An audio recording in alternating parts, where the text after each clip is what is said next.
Hey, what's up everyone, it's me Evan, and in this video I'm going to give you a tour of my favorite Mac apps that I use almost on a daily basis. These 12 apps have allowed me to just improve my productivity a ton. So yeah, we're just going to go into this video and hopefully you'll find something that you can try out as well. The first app that I want to talk about is called Text Sniper. So basically what this does is just capture the entire text that is on your screen and it allows you to copy it and paste it and place it wherever you want it. I use it a lot in class where the professor is displaying what is on his computer and you're not able to select the text that he's transmitting over just Microsoft Teams. So the way that I would just copy the thing that he's talking about is just go and using Command Shift 2, and this is possible. That quote, I want to copy it, so I'll just drag it over there, let the Text Sniper copy it, and there I just have the text. I can just paste it here and that's it. As simple as that. You can copy text that is not in a text format. Now, speaking about copying and pasting, another app that I want to talk about today is called CopyClipboard. This has to be one of my favorite apps because when you're programming, you tend to copy and paste a lot of text, and sometimes it's a little bit of a hassle to go and copy something that you have already copied like 3 times before, and you need to copy it and paste it. So let me explain. As a lot of you might do, you just go back to the page and copy it and paste it, but that's a little bit of a hassle for me. I don't want to do that. What I want to do is go into CopyClipboard and just search for the things that I have copied previously. So I just click on this one, and without needing to go back to the page, we just go in Command V, and that's it. It's simple as that. It keeps the track of all of the things that you have copied, and that's something amazing that you have inside of your Mac that saves you a lot of time when it comes to programming or just copying text or just doing research for school. The next up on the list is one that I use every single day to organize my life in order to keep track of the time, and it's a calendar. In my case, I use the Notion calendar and Google Calendar at the same time. So what's the point of using 2 different calendars?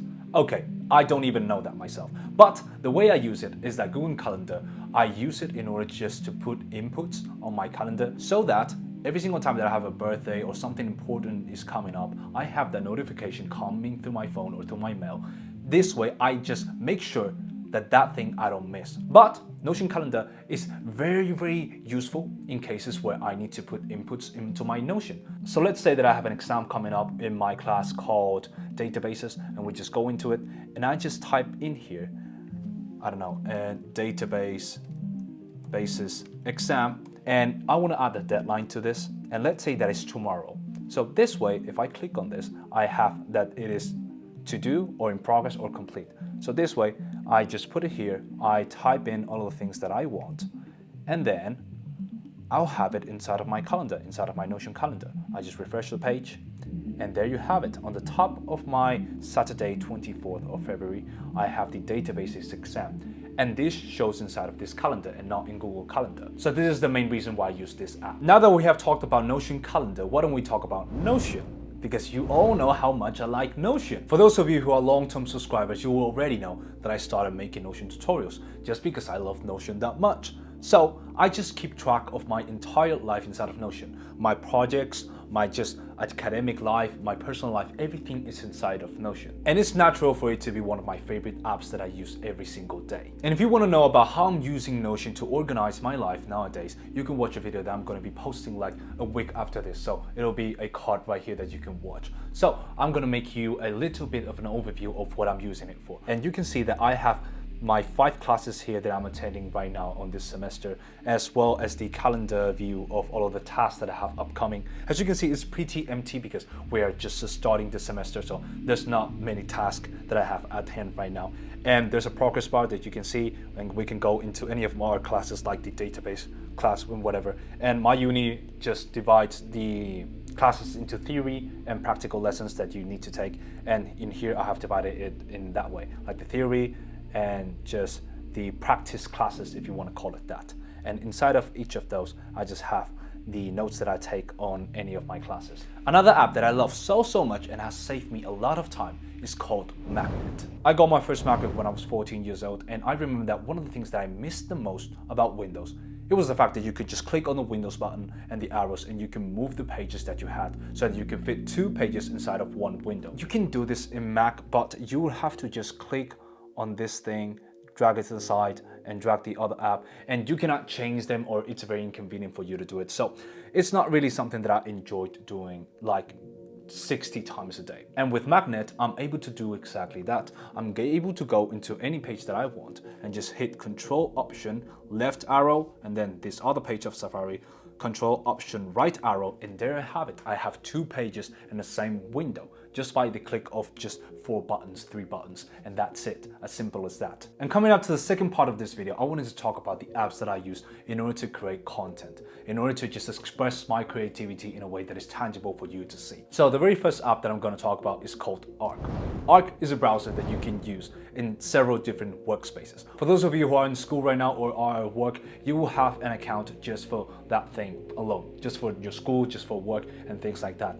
So you would just go into your browser, and anytime you want to do something, you would have to just switch accounts, and you have to be very, very careful about not doing the wrong thing in the wrong account. So in order to just fix this problem, I just installed Arc and I never looked back. I have just opened Arc, and you can see that I have all of my tabs that I have opened previously on the left side of my screen. Let's say that I want to go to Apple. This way, anytime I go into this workspace, I can just leave all of my tabs open in case I'm doing some school research and I want to have all of the tabs open and I don't want to delete them. I can have them stored right here, and anytime I log into it, it's right here. And the same happens for the content creation account. I have a separate workspace for my content creation just account, and here you can see that my YouTube feed is completely different as the YouTube page that I have on my personal account. And this way I can separate all of these areas of my life without needing to just be worried about what kind of thing I'm doing in what account. Another app that I'm using a lot ever since I started creating content is called Downey. What Downey essentially does is that it allows us to download any kind of video from the internet. And yes, any kind of video. So let's just go into YouTube here and let's just click on this video. This is a Cantonese song that I really like, so I'm just gonna copy the link and then I'm just gonna paste it down in Downey, and it will download the entire video for me. And you can download it in MP3 in audio format, or the entire video, like real video way. And there you have it, as easy as that. This has saved me a lot of time and a lot of headaches, because when you're trying to download video from the internet, there are a lot of pages that do this, but they will take you to different pages, different links in which they show you a ton of ads, and that's just a headache for me. And as you can see, in just a couple of seconds, Downey has downloaded this video for me, and we can click it, and there it is. As easy as that. You can have any video on the internet just with a link and just pasting it on Downey. Now, the app that I use to edit any of my photos or any of my YouTube thumbnails is called PixelM Pro. If I had to define PixelM, it's just the Photoshop but made for Mac. So I don't know how to use Photoshop. I would like to learn, but I'm just too lazy to do that. So in my case, I downloaded PixelM Pro, which is just 40 euros, something like that. It is a lot cheaper than a Photoshop subscription because PixelM Pro, you just pay it up front and there you have it. I bought it like 3 years ago and I have never looked back because it has all the options that I need in order to edit my photos. The main thing that I use PixelM Pro for is just to remove people's background. I need to remove, let's say for example, that I'm taking a picture right here.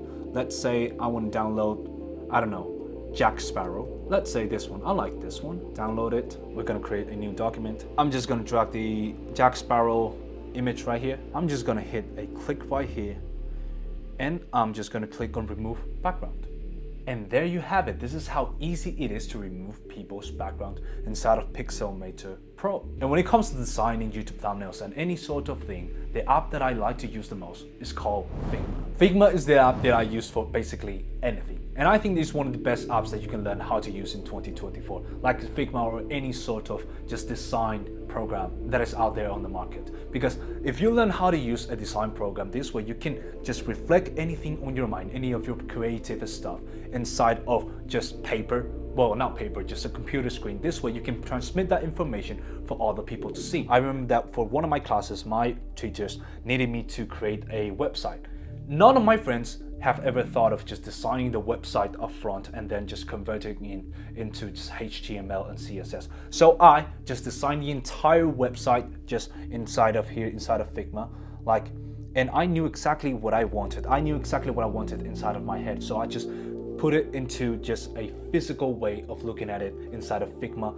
And yeah, my professor just gave me a 10 on that class. So I'm pretty happy with that. And these are mainly the design apps that I use for my content creation. But there are other two apps that I want to talk about that I never really knew how to categorize them because they don't really help with my productivity or anything, and they're just there because they're fun. So the first one that I want to talk about is called Figma. If you follow me on Instagram or any other motivational just TikTok creator or anything like that, you would have already seen this just wallpaper or just a screensaver, whatever you want to call it. And it looks very, very cool, right? Well, it is nothing more than just an app on the App Store. You just install it and put it as a screensaver.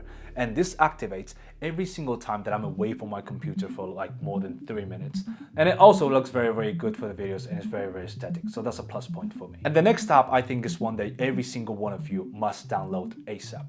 Because growing up in an Asian family, I like to save money on every single thing that I buy, okay? That's just something innate that was born in me. So that I will go into every single page of the things that I wanted to buy, maybe like in Apple, maybe or in Foot Locker and whatever. And I would just go into the section of the 10% newsletter discount. So that this way, they could have my email and just send me promotion and ads and everything, which I will not look at. But me, I will get a 10% discount on every single one of my orders. But with this comes a little bit of a problem because my inbox will get filled, absolutely filled with spam and with ads. Well, the solution that I have found for this is called 10box. 10box is essentially an app that allows you to create multiple emails that you can use as a normal email, like a Gmail or Outlook, whatever it is that you use right now. But you can just not check it. You can just delete it. You can just put it away and forget about it once you're done with the discount code or whatever that you want trying to do. And it's very, very convenient because you can just create a new account with a tap of a button like this. I'm going to show you right now. We're just going to go into 10box. But if we click inside of this, we can see that I have this mail filled with a lot of mails that I'm not really that interested. And with a lot of these pages that you subscribe to, I'm not talking about this one because this one is separate. This is just a creator. But with a lot of these pages that you subscribe your mail to, they tend to just send your mail inside of a, I don't know if it's a paid database of mails that people just buy in order to send them a spam or whatever. But yeah, in this case, I just take my mail from 10box, put that into the register or just newsletter box and whatever. And there whenever I get the discount code, I just put it on there and I just forget about it.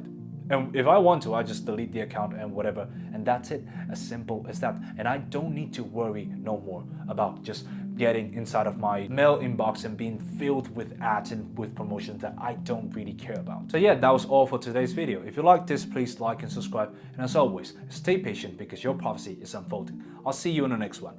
Mwah.